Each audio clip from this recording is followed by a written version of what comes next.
Hi there, and welcome to How to Read an IEP. So, before we even get into the IEP, you need to know where you can access the IEPs. So, IEPs will be found in your Power School home setting. So, you can log into Power School and come over here on the right hand side to Student Alerts. You click on the Student Alerts. This will give you their medical alerts and also let you know if any student has a 504 or an IEP. So, once you click on this red triangle over here, you will come up to a screen that looks similar to this. So because of confidentiality, I have blocked out all the names of my students, but you can see that all the roster of the students will be listed over here on the left-hand side.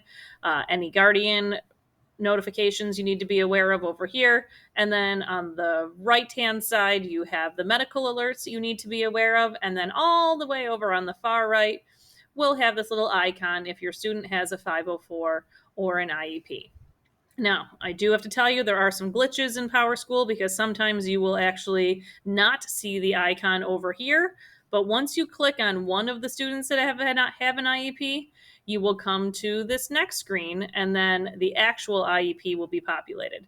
This is where those few kids, for some reason, when the icon doesn't show up on the previous screen, it will show up here. This is your definite area where you can find every student who has an IEP. So you would just click right here in the middle where it says IEP, and that will take you directly to the IEP. So once you open it up, you will see a document that looks like this. Now, again, for confidentiality, I have blocked out the names and personal information of the student, but I want to show you what it looks like. So up at the top here are just the basic demographics. You will have the student's name, their birthday, gender, their address, their parents' names, their parents' contact information. And if for some reason their email addresses are not on Power School, you can sometimes find their email addresses here on their IEP as well. One special area you should look at are the special alerts. This again is another area where it will have medical alerts noted and also will have information about maybe some possible diagnoses or history of trauma in the past. This is a good section to go take a look at right from the beginning. Kind of gives you a glimpse of some higher needs area you need to be aware of. So then down here in the middle, all sections you're going to get to read later on. Wouldn't worry too much about the meeting information. That's just the last meeting that was held.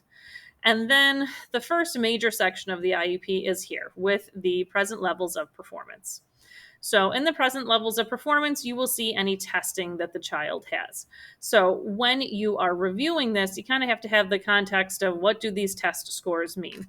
So for the most part, depending on the test, if the test is in the double digit range, 85 to 115 is considered in the average range, give or take 90 to 110 depending on the test. And you'll see how it's described to you as well. So the WIAT, as we used to use, is the Wechsler Individual Achievement Test. You can see it actually has the descriptor here as well. So what each of these mean is that taking a look, you can see all of this person's scores were in the average range. Where if you look at some of their other scores, perhaps like on the test of problem solving, they had some scores in the low average range as well. If you see a test in the low average range or below average, it just kind of gives you an indicator as to where their level of disability really impacts their learning. So you can scan over these. Usually there is an intelligence test, an IQ test. You can see their full scale IQ, 100 being the standard, smack dab in the middle average score. You can see where your students will range out from there. Then you have your statewide district assessments, which obviously because of COVID has not been much of an issue recently. Then this is the main section of the IEP that gives you their current levels of performance. So you can scan through this section and figure out where your student was at the end of last year. So generally in the reading section, it will give you their star score, where they ranked. This student was coming into sixth grade, so we also have their Fontes and Pinnell reading score, and also lets you know how they perform in the classroom as well. So there's a section on reading, a section on writing, where they need, where their biggest areas of needs are in those areas. section on math. There's always a star score for the math section as well, usually how they did on unit tests. I would say if you are a general education teacher, yes, knowing this reading, writing, and math performances are helpful. The organization and work habits are where you should be focused on most of your areas. Is how are they organizationally and how are their work habits? So you can take a look at what strategies work for them, what strategies don't work, where are their deficits, and how you can best support it. There's also a listening and speaking section. If the student received speech language therapy in the past, that would be filled out by the speech language therapist. If not, then the special education teacher fills that out. Again, it's how do they engage in conversations, and then how are they with comprehending auditory information. It's always a small section on their strengths, preferences, and interests. That just gives you a little more background on what does the student do well, what are they interested in, and then we hop down to a parent input section and what their levels of need are. There's also present levels of performance for their social development and physical development. So, how are they socially with their friends? Do they have any needs in this area? And then any physical needs. So, if you have a student that receives physical therapy or occupational therapy, this physical development section is always significantly longer. Management needs we'll get into more detail later on, but in this section, this lists all of their program accommodations, or excuse me, modifications and test accommodations. So this will let you know specifically how their testing needs to look and what their program modifications need to look like. The student's needs relating to special factors. This gives you an indication if the student has behavioral needs. So you can have a student here that needs strategies like positive behavior interventions, but doesn't necessarily need a behavior plan. But this can give you an indication on if this kid is going to need some behavior supports. Other information you can find in this section is if they have a visual disability, if they have any assistive tech access to them, also can be listed here.